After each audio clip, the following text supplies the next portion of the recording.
ஆசிரியம் நேயர்களுக்கு வணக்கம். மீண்டும் ஒரு பதிவில் உங்களுடன் இணைவதை இட்டு மகிழ்ச்சி அடைகின்றேன். இன்று நாம் தரம் 5 மாணவர்களுக்கான சில நுண்ணறிவு வினாக்களையும் அதனை எவ்வாறு இலகுவாக தீர்க்கலாம் என்பதையும் பார்ப்போம்.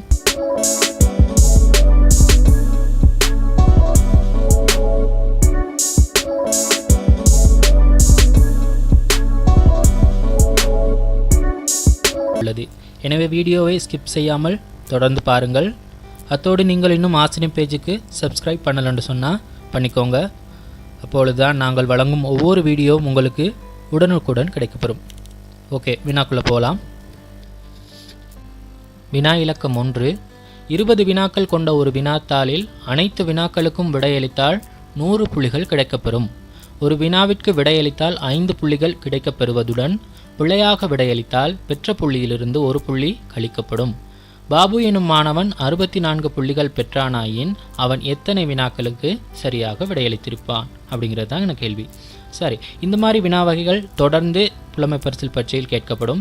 ஆகவே இதை எவ்வாறு இலகுவாக தீர்க்கலாம் அப்படிங்கிறத பார்ப்போம். முதலாவது, எல்லா வினாக்களுக்கும் 20 வினாக்களுக்கும் விடையளித்தால் மட்டுமே 100 புள்ளிகள் கிடைக்கப்பெறும். ஆனால் பாபு அப்படிங்கிற மாணவன் 64 புள்ளிகளை மாத்திரம்தான் பெற்றிருக்கிறான். ஆகவே அவன் இழந்த புள்ளிகள் எத்தனை அப்படிங்கிறத முதலாவது நம்ம கண்டுபிடிக்கணும். ஆகவே அதுக்கு மொத்த புள்ளிகள் எத்தனை? 100. பாபு பெற்ற புள்ளிகள் 64. 100லேருந்து 64 கழிக்கும் போது அவன் இழந்த புள்ளிகளை நம்ம கண்டுபிடிக்கலாம். ஆகவே இழந்த புள்ளிகள் 36 புள்ளிகள். விளங்குது தானே?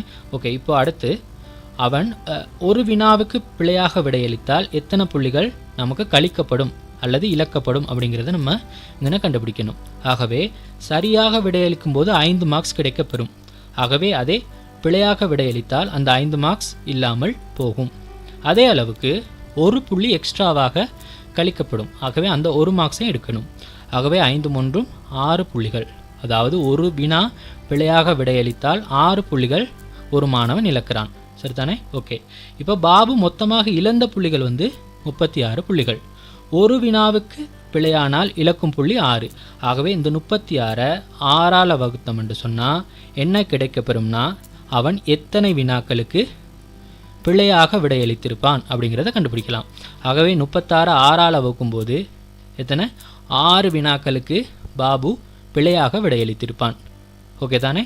சரி, இப்பொழுது மொத்த வினாக்கள் காணப்படுறது நமக்கு தெரியும் 20 வினாக்கள். பாபு பிழையாக விடையளித்த வினாக்கள் எத்தனை? 6 வினாக்கள். ஆகவே இந்த மொத்த வினாக்கள்லேருந்து பிழையாக விடையளித்த இந்த 6 கழிக்கும்போது அவன் சரியாக விடையளித்த வினாக்கள் வந்துடும். ஆகவே சரியாக விடையளித்தவை எத்தனை? 14. ஆகவே 14 வினாக்களுக்கு அவன் சரியாக விடையளித்திருப்பான். ஓகே தானே? சரி, இப்போ அடுத்த வினாக்குள்ளே போகலாம். வினா இலக்கம் 2. 8க்கும் 120க்கும் இடையே 3,5 ஆகிய இரு எண்களாலும் மிகுதியின்றி வகுப்படக்கூடிய எண்கள் எத்தனை உள்ளன? இதுவும் ஸ்காலர்ஷிப்பில் தொடர்ந்து வரக்கூடிய ஒரு வினா வகைத்தான். இதனை எவ்வாறு இலகுவாக தீர்க்கலாம் அப்படிங்கிறத பார்ப்போம். முதலாவது, இங்கு 8க்கும் 120க்கும் இடைப்பட்ட எண்களில் 3,5 ஆகிய இரு எண்களாலும் மிகுதியின்றி வகுப்படக்கூடிய எண்கள் எத்தனை இருக்குது அப்படின்னு கேட்குறாங்க. இதற்கு முதலாவது நீங்கள் செய்ய வேண்டியது இந்த 3,5 இந்த 3ஐயும் 5ஐயும் என்ன செய்யணும்? பெருக்கணும். பெருக்கணும் என்று சொன்னால் 15 கிடைக்கப்பெறும். இந்த 15 மடங்குகளாக பார்த்துக்கிட்டு போகணும். அதாவது 15 30 அந்த மாதிரி. ஏனென்று சொன்னால் இப்போ உதாரணமாக இந்த 30 எடுத்துக்கிட்டோம்னு சொன்னால் 30ங்கிற இலக்கம் எண் 3ஆலையும் மிகுதியின்றி வகுப்படும். அதே மாதிரி 5ஆலையும் மிகுதி இல்லாமல் வகுப்படக்கூடியதாக காணப்படும். ஆகவே இந்த 15 மடங்குகள் எல்லாமே 3,5 இந்த 3ஆலையும் 5ஆலையும் மிகுதி இல்லாமல் வகுப்படக்கூடிய எண்களாக காணப்படும். அதனால தான் 15 மடங்குகளாக நம்ம இங்கே பார்க்குறோம். ஆகவே அடுத்து 30ற்கு அடுத்து வரப்போகிறது 45. அடுத்தது 45ஓட 15 கூட்டணும் சொன்னால் 60. அடுத்து 75. அடுத்து 90. அடுத்து 105. அடுத்ததாக 120. இந்த 120 அப்படிங்கிற இலக்கத்தை எடுக்கலாமா அப்படிங்கிறத பார்ப்போம். அதாவது 8க்கும் 120க்கும் இடைப்பட்ட எண்களை மாத்திரம் தான் கேட்குறாங்க. ஆகவே இந்த 8ம் வராது, 120ம் வராது. விளங்குது தானே? 8லிருந்து 120 வரை அப்படின்னு கேட்டிருந்தா அந்த 8ஐயும் எடுக்கலாம், 120ஐயும் எடுக்கலாம். ஆனால் அதற்கு இடைப்பட்ட அல்லது இடையே அப்படிங்கிறதுனால இந்த 120ங்கிறத நம்ம இங்கே எடுக்க இயலாது. விளங்குது தானே? ஆகவே இந்த இலக்கங்கள் மாத்திரம்தான் 1 2 3 4 5 6 7 இந்த 7 எண்கள் மாத்திரம்தான் 3,5ஆல் மிகுதி இல்லாமல் வகுப்படக்கூடிய எண்களாக காணப்படும். விளங்கு தானே? சரி, இப்பொழுது இந்த 3, 5 இரண்டுமே ஒற்றை எண்கள். இதே ஒரு ஒற்றை எண்ணும் ஒரு இரட்டை எண்ணும் தந்தால் என்ன வழிமுறையை பின்பற்றலாம்? இதே வழிமுறையை நீங்கள் பின்பற்றலாம். 2 இலக்கங்களையும் பெருக்கிறீங்க, வர விடையின்ற மடங்குகளை பார்த்து போகணும். அதாவது 10, 20, 30 அந்த மாதிரி.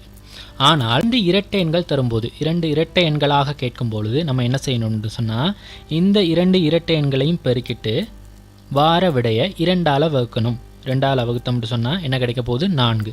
இந்த 4 மடங்குகளாக பார்த்து போகணும். அதாவது இரட்டை எண்கள் வந்தால் மாத்திரம் அந்த 2 இரட்டை எண்களையும் பெருக்கிட்டு வார விடையின்ற அரைவாசின்ற மடங்குகளாக பார்த்து போகணும். உதாரணமாக அந்த 4 என்று சொன்னால் 4, 8, 12 அந்த மாதிரி. ஓகே, விளங்கிச்சு தானே? சரி, இப்போ அடுத்த வினாக்குள்ளே போகலாம். வினா இலக்கம் 3. தாய், தந்தை, மகன் ஆகிய மூவரினதும் வயதுகளின் கூட்டுத்தொகை 60 ஆகும். மகனின் வயதை விட தாயின் வயது 2 மடங்காகும். மகனை விட தந்தையின் வயது 3 மடங்காகும். எனின் தந்தையினதும் தாயினதும் வயதுகளின் கூட்டுத்தொகை யாது? ஓகே, இதனை எவ்வாறு தீர்க்கலாம் அப்படிங்கிற பார்ப்போம்.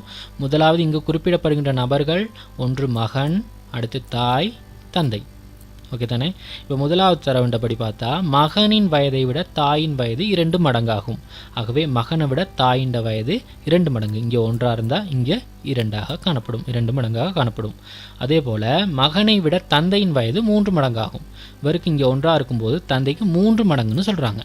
சரித்தானே? ஓகே, இப்போ மொத்த மடங்குகளை பாருங்கள். 3, 2, 5, 5, 3, 6. 6 மடங்குகள் இங்கே காணப்படுகின்றது. இப்பொழுது மூவரிண்ட வயதுகளின் கூட்டுத்தொகை 60 கொடுத்துருக்காங்க.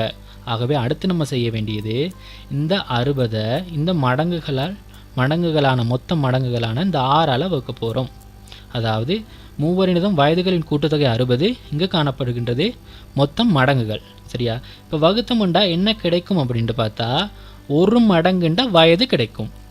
சரித்தானே? ஆகவே வகுத்தம்னு சொன்னால் 10 தர 6 60 அப்படின்ட்டு நமக்கு தெரியும். ஆகவே 1 மடங்குண்ட வயது அப்படின்னா எத்தனைன்னு சொல்லலாங்கன்னா 10 வயதுகளை நம்ம இங்கே குறிப்பிடலாம். சரித்தானே? ஆகவே மகண்ட 1 மடங்கு, ஆகவே அவருக்கு 10 வயதுகள். இதே தாய்க்கு 2 மடங்கு, ஆகவே எத்தனை வயதுகளாக காணப்படும்? 20 வயதுகள். 10 2ஆல் வகுக்கிறோம். அதே போல் தந்தைக்கு 3 மடங்கு, ஆகவே அவரண்ட வயது 30ஆக காணப்படும். 10 நம்ம 3ஆல் பெருக்கின்றோம்னா நமக்கு இங்கே கிடைக்கப்பெறும். ஓகே தானே? சரி, இப்பொழுது நம்ம விடைக்கு வந்துட்டோம். தந்தையினதும் தாயினதும் வயதுகளின் கூட்டுத்தொகை யாது அப்படின்ட்டு கேட்குறாங்க. ஆகவே தந்தையின் வயது 30, தாயின் வயது 20. இரண்டையும் கூட்டணும்னு சொன்னால் என்ன கிடைக்க போகிறோம்? 50 வயதுகள். இருவரினதும் வயதுகளின் கூட்டுத்தொகை 50 வயதுகளாக காணப்படும். ஓகே தானே? சரி, இப்பொழுது அடுத்த வினாக்குள்ளே போகலாம். வினா இலக்கம் 4. குமாரிடமிருந்த பணத்தில் அரை பகுதியை பாபுவுக்கும் எஞ்சியதில் 4/3 பங்கை ராணிக்கும் வழங்கிய பின் அவனிடம் ரூபாய் 50 இருந்தது. எனின் ஆரம்பத்தில் குமாரிடம் இருந்த பணம் எவ்வளவு அப்படின்னு கேட்குறாங்க. இதனை எவ்வாறு தீர்க்கலாம் அப்படின்ட்டு பார்த்தா, இப்பொழுது முதலாவது இந்த செவ்வகத்தை குமாரிடம் இருந்த முழு பகுதியாக நான் எடுத்துக்கொள்கிறேன். சரியா? முழு பகுதியாக எடுத்துக்கொள்கிறேன். இதில் அரை பகுதியை யாருக்கு வழங்குறாரு? பாபுவுக்கு வழங்குறாரு. மிகுதி இருக்க பகுதியில் எஞ்சியதில் 4/3 பங்கை ராணிக்கு வழங்குறாரு. அதாவது இந்த மிகுதி இருக்க இந்த பகுதியை சரிசமமா 4ஆக பிரித்து அதில் 3 பங்கை ராணிக்கு வழங்குறாரு. அதாவது இப்படி இதில் இந்த நீல நிறத்தில் காணப்படுகின்ற இந்த 3 பகுதிகளையும் யாருக்கு வழங்குறாருண்டா ராணிக்கு வழங்குறார். சரியா? ஓகே, இது எஞ்சிய பகுதியாக காணப்படுகின்றது, இந்த மஞ்சள் நிறத்தில் காணப்படுகின்றது.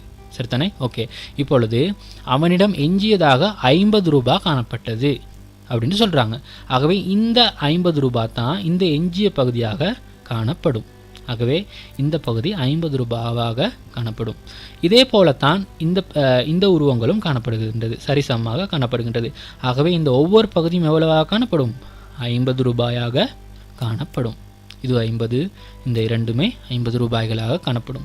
இப்பொழுது இந்த மொத்தம் பகுதியின் பெறுமதி எவ்வளோ அப்படின்ட்டு பார்த்தா 50 50 50 50 மொத்தம் 200 ரூபாய்கள்.